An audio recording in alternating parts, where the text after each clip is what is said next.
Yo, what's up mga pare ko? Malakay Richardson mga pare ko, ang bagong import ng SGA na ngayon ay minamata na sa mga PBA teams ngayon. Posible nga kaya after ng strong group athlete, dito nga sa PBA ang susunod na hakbang nitong si Malakay Richardson. Sa kabilang dulo mga pare ko, itong Converge sobrang interesado na makuha itong si Mikey Williams sa talk and text. Ang tanong nga dito sino ang isasakripisyo ng Converge sa trade na yan? At Lance Stephenson kumpirmado na gusto nga na makuha na to ng Magnolia bilang import nila pamalit dito kay Ricardo Ratliff. Pwede nga kayang mangyari yan? Tara't pag-usapan natin.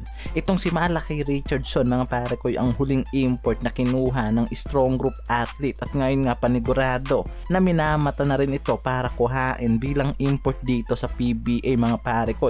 Panigurado nga raw na isa ngayon yan sa babantayan ng mga teams kung saan ang susunod na hakbang nito after ng strong group athletes. Isang 6'6" shooting guard ang laruan nito mga pare ko, pero pwede rin daw maglaro ito bilang power forward. Nakuha ito sa 22nd overall pick in the 2016 NBA draft at naglaro noon sa Sacramento Kings at Toronto Raptors. Kaya naman talagang may ibubuga rin ang import na tong si Malakay Richardson at mas makikita natin yung husay niyan sa paglalaro nito sa strong group athlete at dyan panigurado magsisimula yung karir nito sa Pilipinas. Dahil ngayon pa lang paniguradong may mga team na nga na nagkakaroon ng interest dito kay Richardson at di nga malabo na isang araw sa mga SMC teams ang magkaroon ng interest sa import na to ngayon. Kaya naman itong si Malakay Richardson ngayon ang matunog na pangalan na maaaring maging bagong import na pwedeng targetin ng mga teams dito sa PBA, lalo't magandang background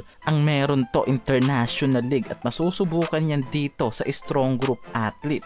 Sa kamilang dulo mga pare ko, itong Converge sobrang interesado na makuha na itong si Mikey Williams sa talk and text, lalo't ngayon gagamitin nila ito sa strong group athlete at ngayon nga sobrang desperado itong Converge na makuha na ang rights nitong shooting guard na si Williams sa tropang Giga. Dahil isa nga sa problema ngayon nitong Converge, isang elite guard na magiging sagot nga sa problema nila sa pagpapalakas sa opensa. Kaya naman desperado na ang mga ito na makuha ang rights nitong si Mikey Williams ngayon sa talk and text at ang pwede nga nilang gamitin sa trade na mangyayari dyan itong big man na si Justin Arana or ito ngayang talented asset nilang si Alex Stockton. Pero paalala lang mga pare ko na isa lang yan sa mga rumors at hindi naman ibig sabihin na pwedeng mangyari agad yung bagay na yan, lalo't nasa proseso pa lang yan at lumalabas pa lang na rumors yung mga report na yan. Yung interest ng Converge dito kay Mikey Williams ngayon mas nagiging matunog pa dahil nga ngayon nakausap na ito ng Converge para maglaro sa SGA and di malabo after nyan ang next step nga raw ng mga ito sa PBA na kunin itong si Mikey Williams.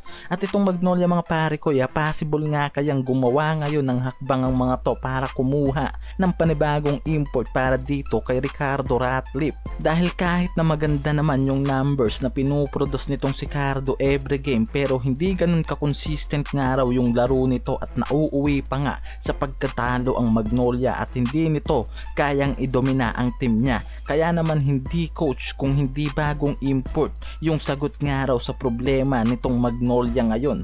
Kaya naman itong former NBA player mga pare ko na si Lance Stephenson ang nauugnay dito sa Magnolia ngayon na maaari nga raw gumawa yung mga to ng paraan para makausap itong former NBA player para magamit nila sa kanilang kampanya ngayon. Lalo't nasa lowering bracket sila at kailangan agad nga raw na gumawa ang mga to ng aksyon para makabahabol pa pagpasok ng playoffs. Una pa lang itong Lance Stephenson na ang nauugnay dito sa Magnolia at narurumors.